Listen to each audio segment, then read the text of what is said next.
দেশের প্রেক্ষাগৃহে একসঙ্গে একাধিক ছবি মুক্তির হিড়িক পড়ে যায়। এবারের ঈদে মুক্তি পেয়েছিল ৬টি ছবি, যার মধ্যে অন্যতম মেগাস্টার সাকিব খানের বরবাদ, যা দর্শক মহলে ব্যাপক সাড়া ফেলেছে। পাশাপাশি বিদেশে প্রেক্ষাগৃহেও বেশ সাফল্য অর্জন করেছে।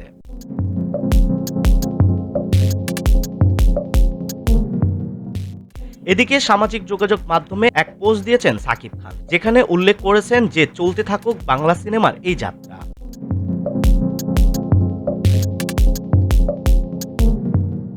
সাকিব লিখেছেন, গৌরবের ৫০ দিন, বক্স অফিসে বরবাদের জয় জয়কার, ৫০ দিন পূর্ণ করল বরবাদ। ইন্ডাস্ট্রির হিট এই সিনেমা এখনও দাপটের সাথে চলছে দেশ বিদেশের প্রেক্ষাগৃহে।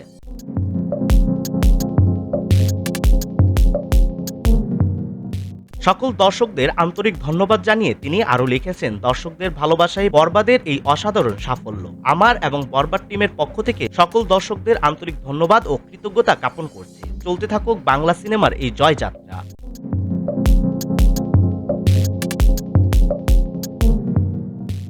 প্রসঙ্গত, সাকিব তার কর্মজীবনে একাধিক পুরস্কার অর্জন করেছেন, যার মধ্যে রয়েছে ৪টি জাতীয় চলচ্চিত্র পুরস্কার, ৮টি মেরিল প্রথম আলো পুরস্কার, ৩টি বাচসাস পুরস্কার ও ৪টি জিজেএফবি পারফরমেন্স পুরস্কার।